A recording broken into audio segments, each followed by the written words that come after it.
And today we are going to talk to the master connector, but more importantly, what is it that we need to do? How do we need to do it? And what is the process we do it to connect with people at a higher level today?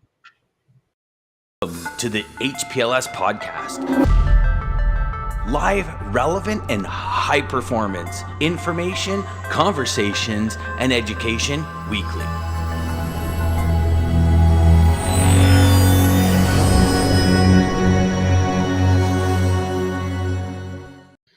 And Jeff comes back strong at the end of the week, eh? You see that? Yes, Jeff, man, coming in.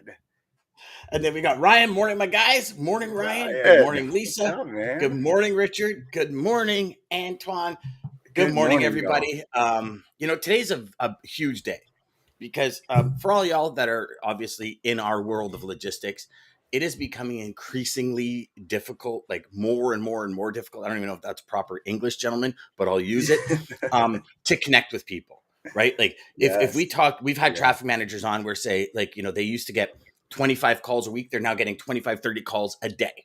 So how do you break through that noise? How do you connect with people on a level where you're congruent? Gentlemen, we were just talking backstage. A good friend of mine, Richard Kay, who's CEO of CEO Space, once told me, Dan, congruency is everything. Like if you're not congruent with your customers, they will not be your customers for long. However, if you're congruent with somebody and you match, you align on multiple levels, you'll always find a way to do business. And isn't it interesting? We meet people in life and somewhere down the road, we either exchange business, we do business, we bring on board, we start a business together because of that congruency. I can share that I'm in the middle of a major, major project right now. And I will only bring people in that I'm so congruent with because you're the sum of the 5 people you hang around with the most. Yes. Right? So I love that you've said that for a little while now since we met. And I love that you say that because I really do. I can't thank you enough for being one of the 5, but just the power of that, dude. It's it's crazy. Before I learned that, I was the kind of guy where I'm like, if I had 50 friends, I was like way better than if I had 20, right? It's just my mentality, the way I was kind of wired, I guess. I don't know. Maybe not wired, maybe the way the circuitry was, because you can change the wiring. But it was, and it was interesting because I had a bunch of friends that were so negative. And I found over time, when I would hang out with them, negative shit would start happening. And it's like, hold on. Have either of you, and we want to get into this too, Steve, have either of you woke up one day and said, this is not my life? Like, I did not plan for this to go this way. Why am I going down this hole? And 100%, Steve, jump in anytime, my friend. Yes. Absolutely. Oh, hold on. You're on mute. I think you're muted. Your audio is not working. I think you do that on the show too, don't you? I do. I got to do it at least one time to at least initiate that. Yeah. Trying to be polite, have good Zoom etiquette, good, video etiquette. And of course, that is the deal. But it's great to be on with you guys and excited to share, maybe some insight from my world. But it's definitely not, I would have never guessed in 1,000 million years that I would be called the master connector. I mean, some of you guys who know my story, maybe I know DJ probably does, but shy introverted, picked on, bullied, learning disabled, dyslexic. My best friend was the TV. I didn't speak to anybody. I would come home and lock myself in a room and not be around even my family. And today that, to be considered or called the master connector is kind of crazy. So who'd have thunk? How did that change, Steve? What was the big aha moment for you that changed that? Oh, I love it.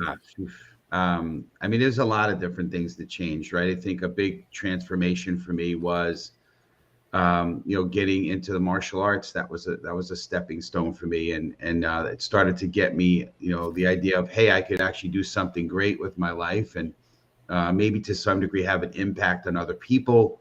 The initial draw there, because, and just to be a little transparent, DJ knows I'm big on authenticity and just being vulnerable.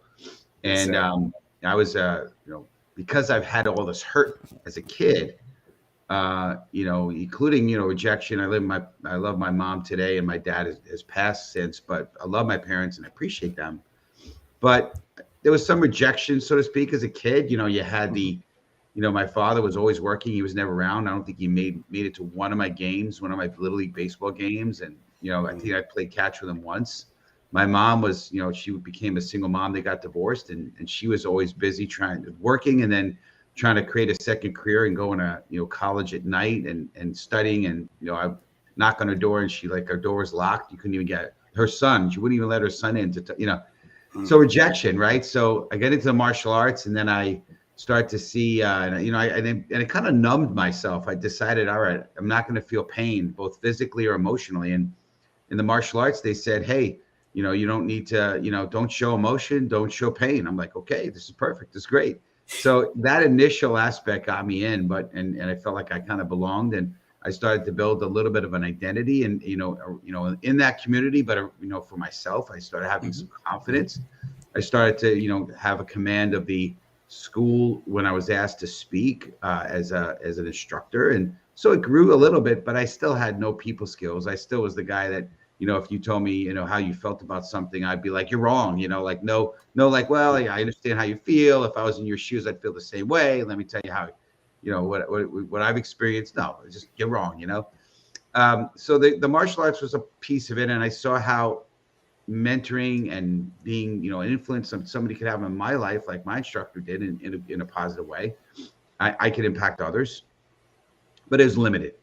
And then eventually, in the advertising industry, I was introduced through a good friend that I worked with to a very successful entrepreneur who that relationship became a mentoring and business relationship, incredible relationship, became transformative and allowed me to just sort of not allowed me, but kind of directed me in a way to get in a completely different direction and, path of self-development. And he challenged me.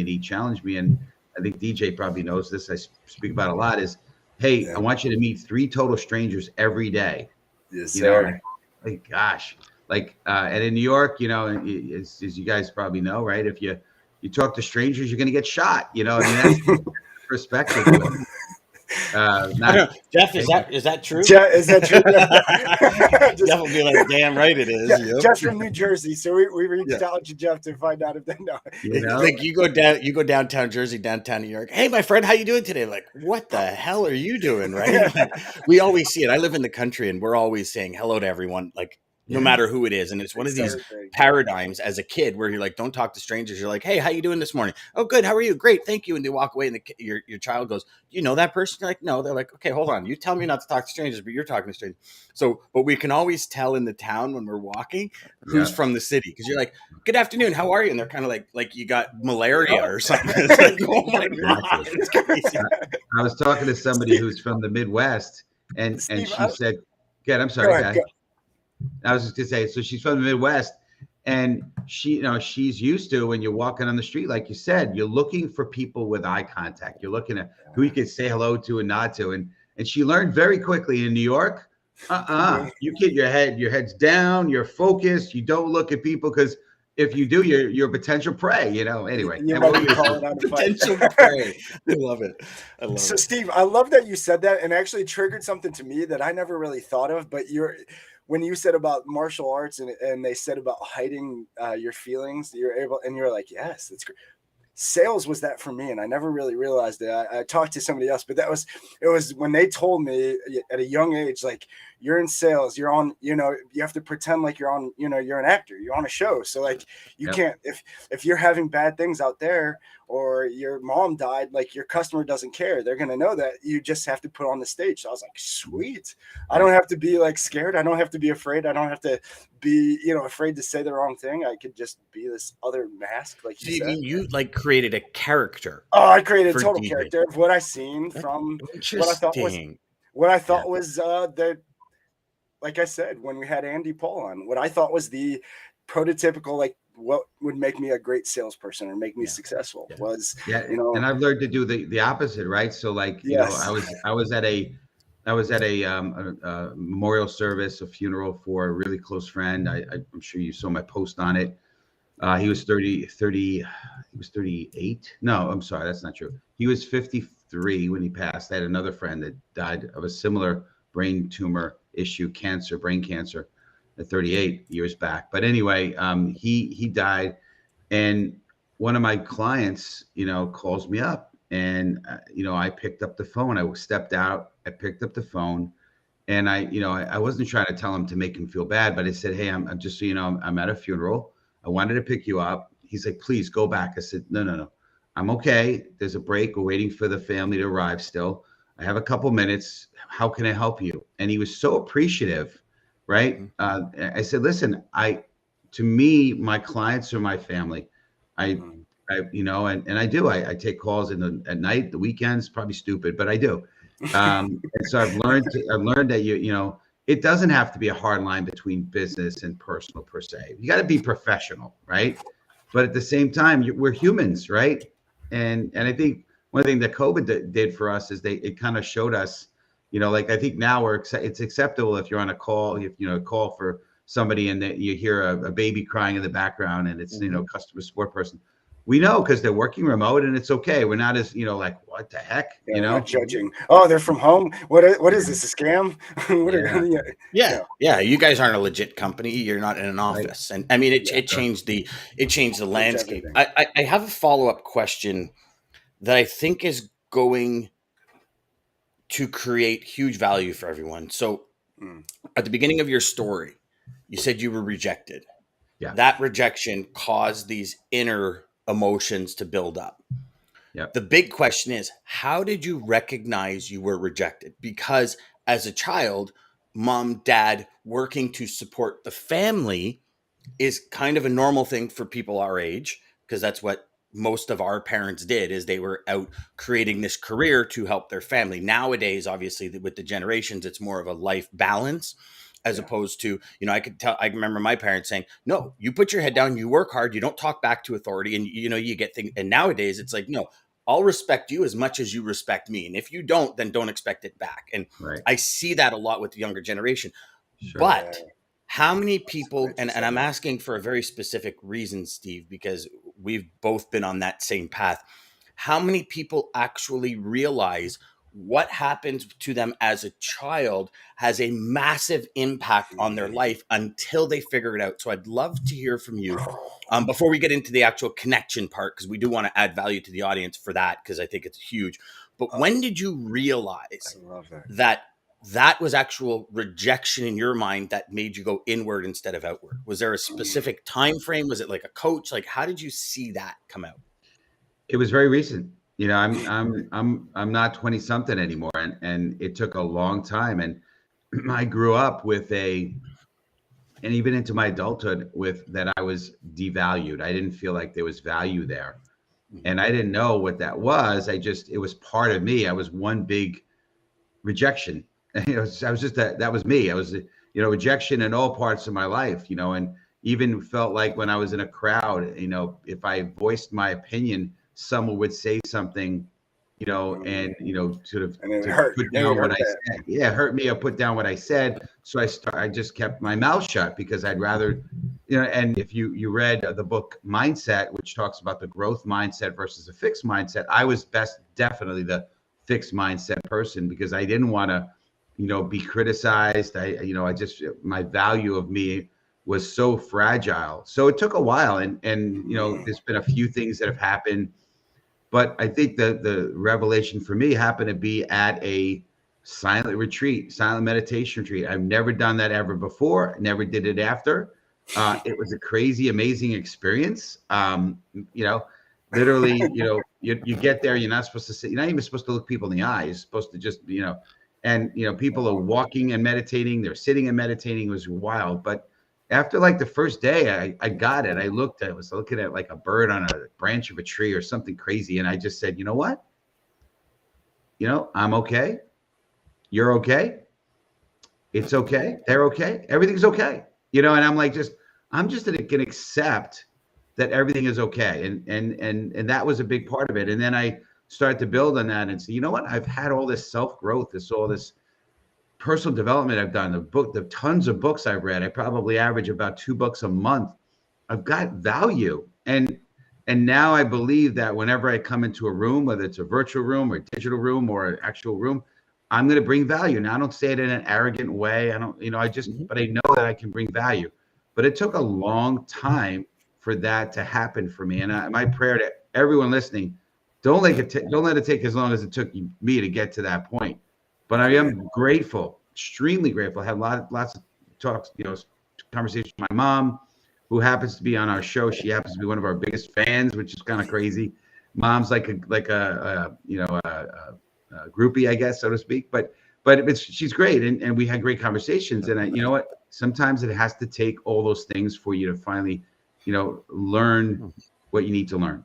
And whatever doesn't kill you makes you stronger is one of my go-to expressions. 100%. I don't know if that answered your question, Dan. It did. I mean, there's always something in our life that pulls the trigger as long as we're looking for it. Yeah. And I do believe from somebody that was in the same boat, like my first boss when I was 17 getting into this industry, told me I still smelled like pee, said I was too young to go see customers. And it sent me on until I was 35. Wow. Where I just felt, I mean, I was successful, but I was probably operating at 20% of what I was capable of. And in the last 10 years, I probably 2000x'd my first 20 years of this business. And it was because I finally broke out and said, hold on, I same thing I can add value. I can bring something to, I'm not a child that people aren't going to listen to. I can help people. I can do these things. I can take companies from here and bring them to here. And I can help them solve these challenges and issues. And it was actually a presentation I gave to a CEO, CFO, controller, and vice president of logistics. And I was shitting my pants, for lack of a better word, walking into this presentation and like literally walking up the stairs going, who's going to take me seriously? And at the end, the CEO came up and said, you know what? You were the exact thing we need for our business. We need somebody like you that's coming and bringing in this fresh blood. And I just kind of like, I mean, it would be funny because I'd actually, you know what? Might try and find him and bring him on the show because I swear he was like, Dan's eyes were as big as saucers and he was like a total deer in a headlight, and he's like, you know what I mean, Dad? And I'm like, and I'm just frozen because I'm like, I can't believe this guy just, but it was that was the one moment in my life where everything did a 180. So thank you for sharing that. That's awesome. Yes. Thank you so much. Yeah. No, I got something that just because I obviously, Steve, we talked before this, so I do really resonate, and I knew this would be great because we all kind of share that same story in different ways. But was listening to Jay Shetty earlier, and he said something that Gandhi said, and it was so powerful. I was like, I know this is going to come up, so I'm bringing it up at this time because I know that you both said about serve. We say about serving all the time, but you find yourself when you'll lose yourself in the service of others. Love that. And I think that is that's what changed for me. Once it went from not the thing that I was going for at the end, the destination, the target, but just how many people can I actually help, and just thinking that way. Yeah. Mm-hmm. Well, if you're not serving every day, I honestly thinking you're doing the world a disservice. Every single one of us has something someone else needs. We've been through an experience that can help somebody. We've been through a challenge. We've understood something. We've created a strategy. We've done something that somebody out there is waiting for us to help them with and is in dire need of our help. So if you're a salesperson, there are traffic managers, logistics managers, VPs, companies out there that absolutely need what you can only deliver. I believe that wholeheartedly. And if you're not prospecting daily, you're actually being a disservice. If you think you're just relaxing, no, you're going backwards. Yeah. But with that being said, I think that's a good parallel into, apologize everybody. We're 19 minutes in. We've not talked about, I think we have talked about connecting because we talked about authenticity. We've talked about that. Yeah. So if you can, Steve, share with us in today's kind of economy, in today's fractured global markets on every level. What are some of the key, if you can give us let's talk about the top 3 to 5 things that you suggest when you're trying to connect with people that salespeople in today's world start using? Well, I want to start first by just reflecting off what you guys were just saying, because it relates to this. Yeah. And, I've learned from my good friend Jordan Mendoza that, in these kinds of, shows, it's good to have engagement. So I'm going to ask the audience, I would like to know what you think true success is. So if you can, put in the comments what you think true success is. I like it. And while you're doing that, I'm going to tell you what I feel like it is, and it reflects off what you both were saying, which is how many people. Hold on. Before you do that, Steve, can the three of us shout it out at the same time? Can you guys whittle success down to one word? Whatever your version of success is, can you whittle it down to one word? I can. Okay, you ready? Steve, can you? I can. I can, okay. but okay, I could try, but it's not going to be. No. And then afterwards, you can back it up, but just one word. So 1, 2, 3. Harmony. Fulfillment. So fulfillment. And what did you say, Steve? Serving. See, those are all pretty damn good. Yeah. All right. Now go, Steve. Sorry. Yeah, I appreciate that. So it's how many people are better off because you were here. To me, that's what true success is, right? And so, one of the things that I am always talking about, whether it be connecting, whether it be in the business development world, is always to be others focused, right? And to not, to ditch the pitch, right? To get rid of the pitch, right? To go in and try to be authentic, try to be others focused, right? Big part of my journey was, and one of my key talks that I speak about is going from being inward and self-focused to others focused. So being others focused, right? And being a go-giver and looking to add value. Sounds like you've read Bob Berg's work. 100%. Yeah. And my LinkedIn title is, I asked his permission. Part of my title up there, it says, is go-giver. So Bob Berg is one of the greatest men that have ever walked the face of the earth. Yes. Dear friend. We were blessed to have him on our show. He's amazing. He's great. He is awesome. Yes. He is awesome. Oh, yeah. But yeah, so being a go-giver, being a server, right?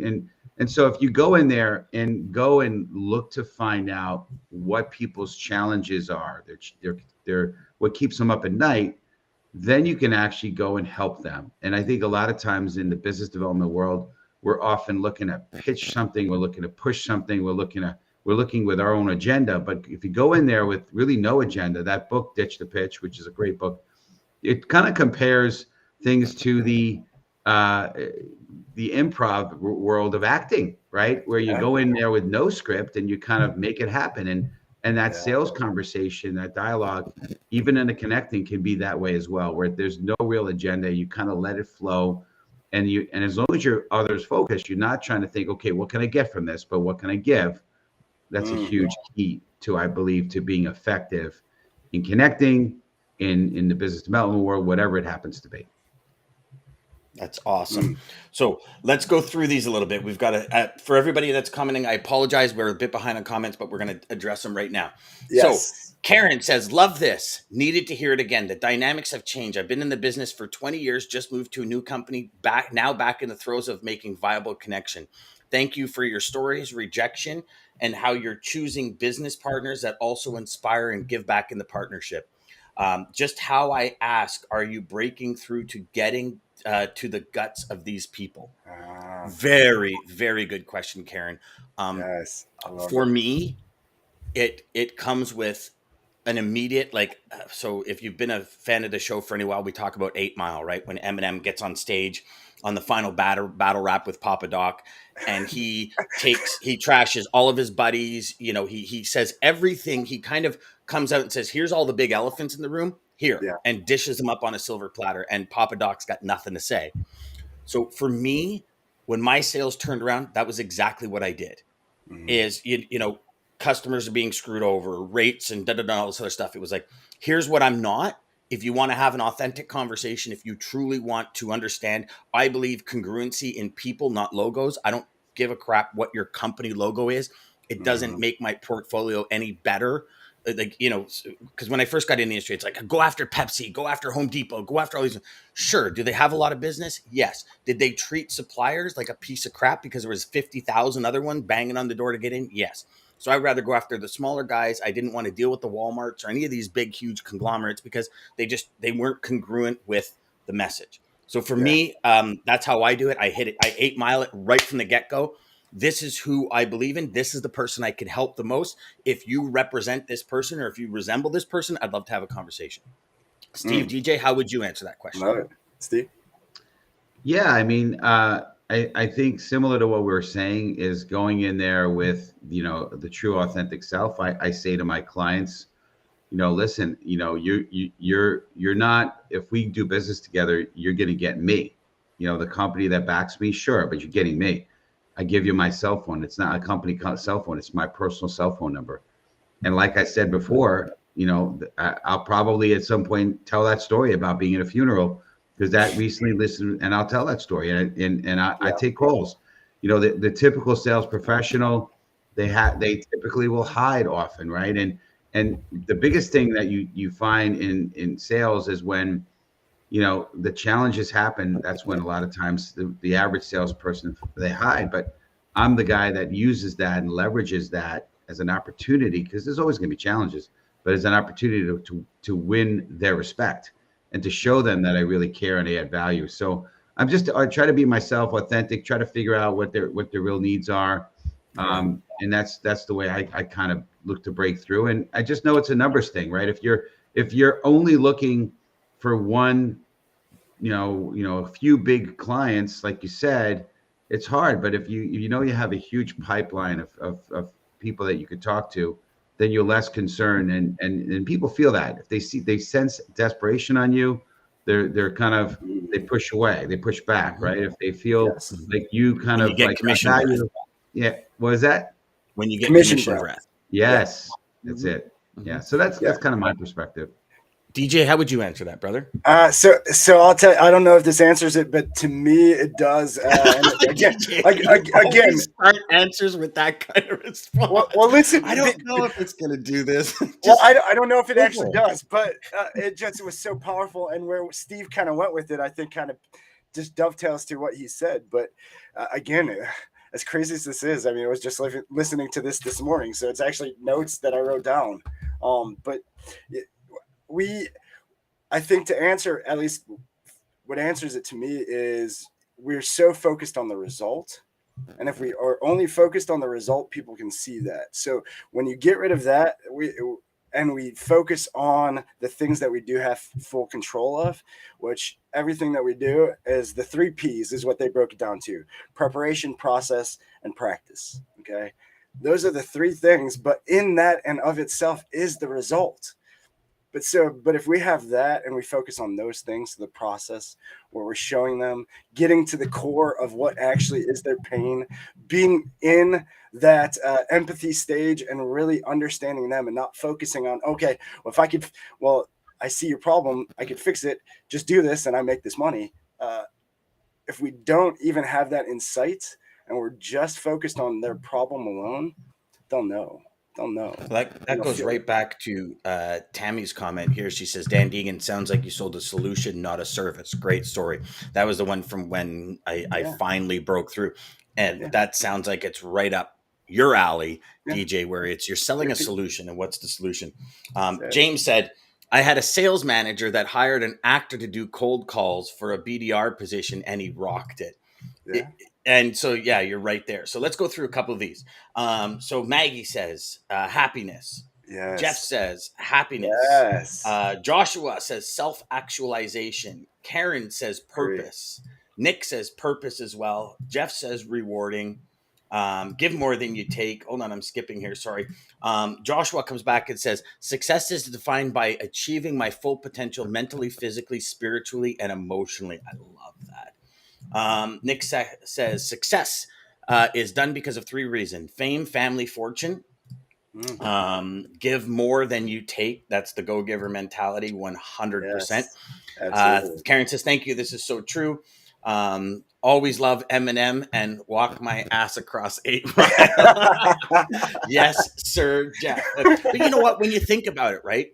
I love it. Like Life of Pi, all these different movies, you can take what happens in them and refer it back to so many different things in life. Like if you just look at this, if you've ever, beyond 8 Mile, if you've ever actually looked at the story of Eminem, the guy was just dead set. Like he was going to succeed and there was no ifs, ands, or buts about it. You look at like Kid Rock, he was going to succeed, no ifs, ands, or buts about it. And even to the point where, for Kid Rock and Eminem, like drug addiction, alcohol addiction, all these things started entering their life. And normally they would go down this vortex and just collapse, but they saw the bigger purpose. Yeah. right? Like, and they came out of it, and you don't hear from them very often now, but they're uber successful. They've inspired so many people. So to me, that is, what you went back to, where it's like, you got to inspire. Honesty is what is being offered is key. I'll always give the good, the bad, and the ugly to my customers. Having been on the customer side for 15 plus years, I know what is expected from my service providers. Tammy, I am so glad you said that. Yes. I reached out to companies yesterday, and this one lady, and I won't mention her name yet because I asked her to be on the show. Nice. But her email back to me when I asked, because she said, I'm not interested right now. And I said, perfect. You know what? From a marketing, from a sales perspective, I'm always looking to glean awesome information. What does your suppliers do so well that you're not interested in hearing a word from me? And she came back and laid it on the line. And I was like, oh my God, I love this woman, and I've never even met her. And her last comment was, customers need to do more instead of taking the cheapest rate out there and hoping their network's going to get better. And it's funny because, so I've never met this person. I've sent one email. And I reply back, I'm like, oh my God, you got to come on the show. And I jumped down her throat to be on the show. Like, oh, what show? No, DJ, she says, and then I stopped. I sent the email. And then, you ever hit send on an email and you're like, oh, I was way too aggressive on it. So then I sent her one back with the quote I often use. Whiskey? With the president, and I forgot his name now, where you give a man a sip of whiskey, they develop a taste for it. You pour it down their throat, they get sick. So I went back and I said, this is a quote, and I'm very sorry, but here's kind of why I love your psychology. I love your thought process. I love your perspective. And she's probably going to be on the show in a couple of weeks. So nice. I love that you said that, Tammy. That is spectacular. Nick says, like in a relationship, you got me for all of my best assets and my flaws, but you get a true representation of me. Yes, I love that. Be the true you. Focus on the progress. Value adding, Richard says, is that one word? You know what, brother? We are going to take it as one word. Yeah, hyphenate it. Just hyphenate it is a word. Yeah, exactly. It's still one word. Yes. Practice is what I just posted about. Have a look. We will definitely have a look after, brother. Jeff says, results determine the future. Anything you do, this is where the focus should be. I love that. Okay. Jeff's got it twice. Sir. Success is Success is security. I like that. That's a good definition of success, security, because that obviously, like success, right? Josh Hines, a good friend of mine. When he wrote his first book, he quoted Napoleon Hill, right? And he said, whatever the mind can believe and conceive, the mind can achieve. Yeah. And when he was quoting Napoleon Hill on success, he said, I have to stop here because everyone's version of success is different. And until we start focusing on our version of success, we're going to be living somebody else's version. And we see it all the time, gentlemen, in people, dad's a lawyer, mom's a lawyer, dad's a doctor, mom's a doctor, whatever the case may be, an accountant, whatever. And it's like, they are.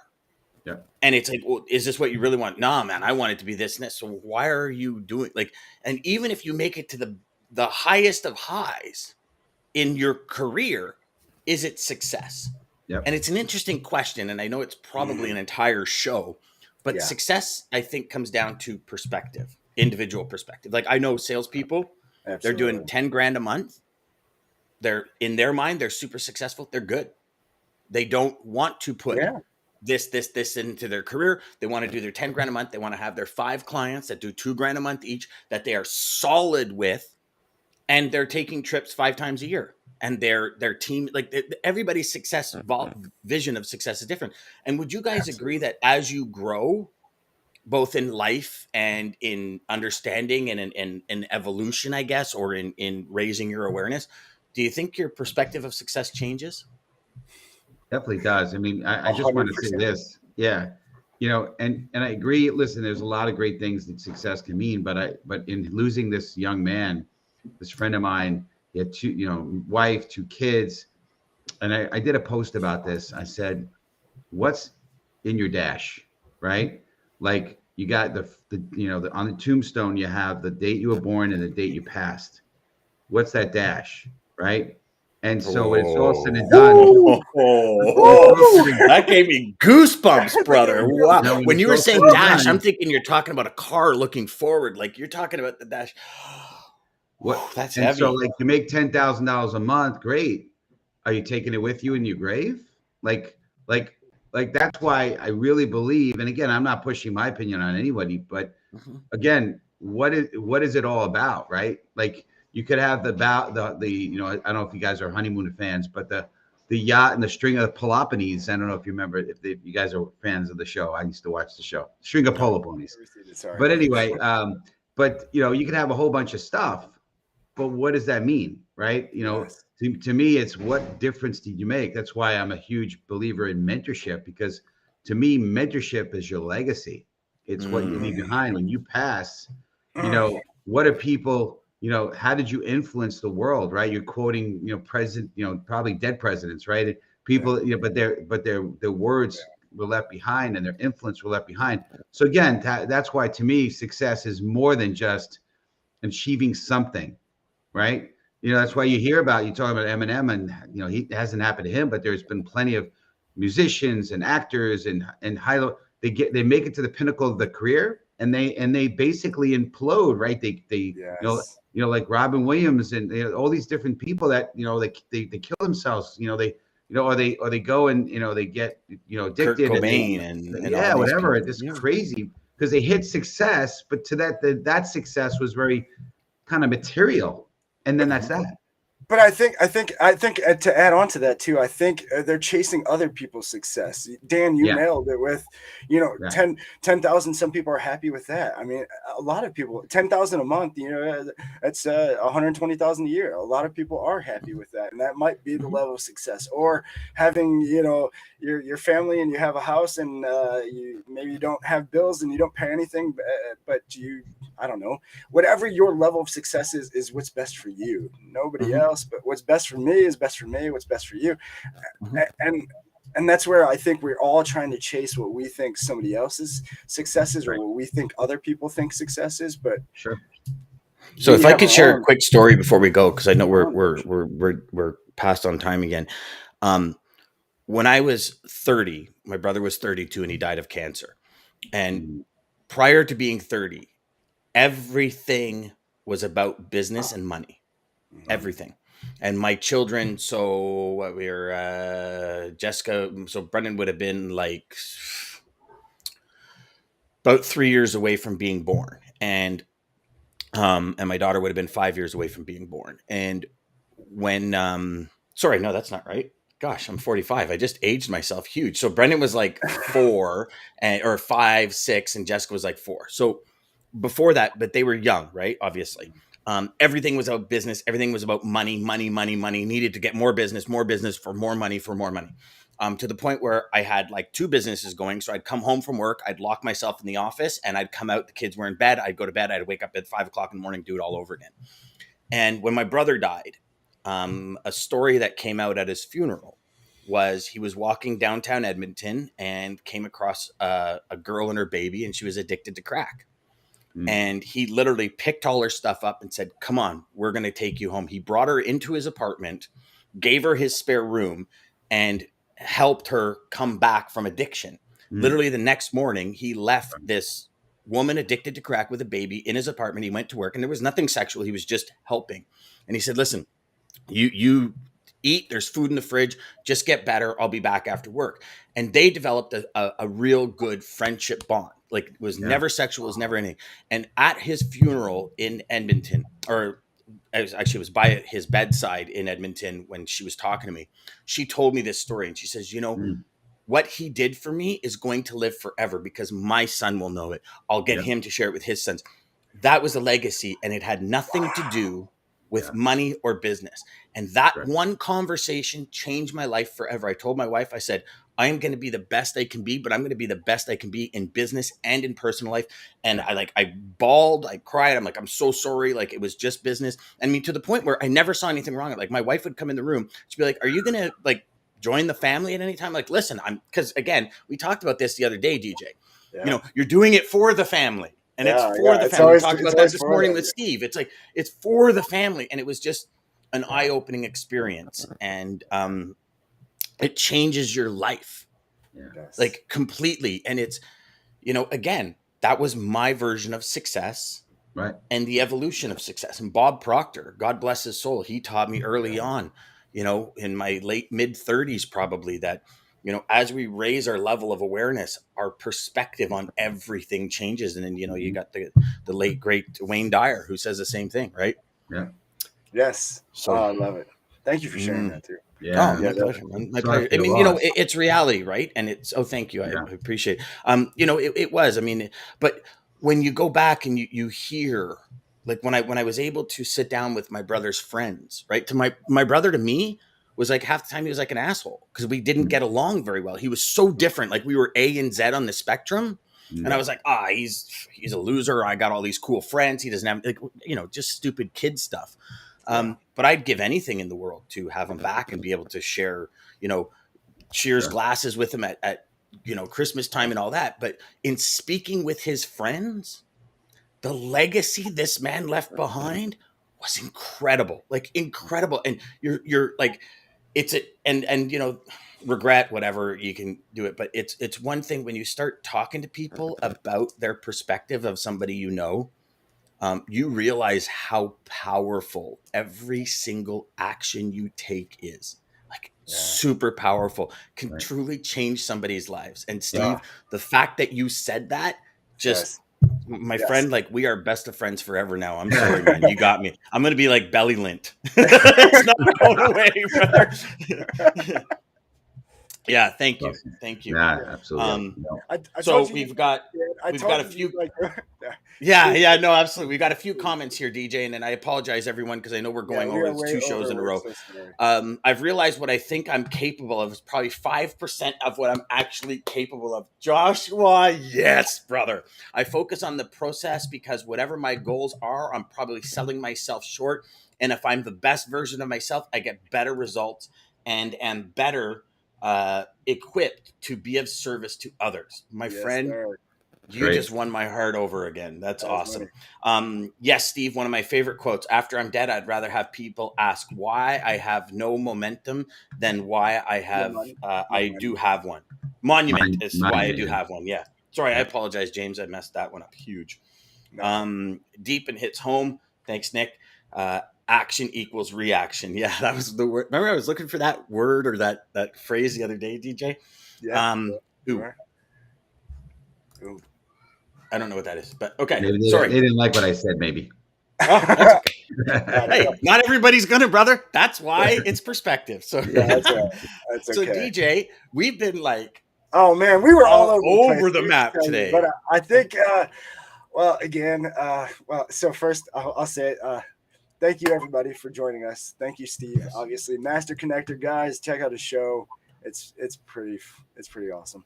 We have the best damn audience on the planet, man. Yep. Sorry, Steve. No offense to your podcast. We have the best damn audience on the planet, buddy. No, yeah. I could tell. I could see they're really engaged. Yeah. He said belly button. He said ooh to the belly button. Thanks for ooh to the belly button. Okay. Okay. Got it. Yeah. Got it. Yeah. Okay. I agree, Richard. Now I understand completely. I thought the same thing. Ooh. But just anyway, TMI? Is it TMI? That was what it was, or what? We're just giving our secret. You. So clearly, you have that every time you're taking a shower too. You're like, shit. Look at that. You say I went overboard. Anyways, thank you everybody for joining us. As always, our audience, you guys really are amazing. So thank you for all of the comments. Thank you, Steve. I think we need to start asking more questions like Steve did, Dan. I think we have to do that and get more response like we did. Thank you for everybody who did answer what you think success is. I think that was huge too. So thank you for even bringing that. I know you guys do that on your show a lot as well, Steve. So again, thank you. But thank you to American Logistics, Centurion Trucking. And again, thank you to all of you for just volunteering your time to us. So to my rich dad, an homage to my rich dad, Robert Kiyosaki. Quote for him today: the richest people in the world look for and build networks. Everyone else looks for work. Build your network. Love it. Welcome to the HPLS podcast. Live, relevant, and high performance information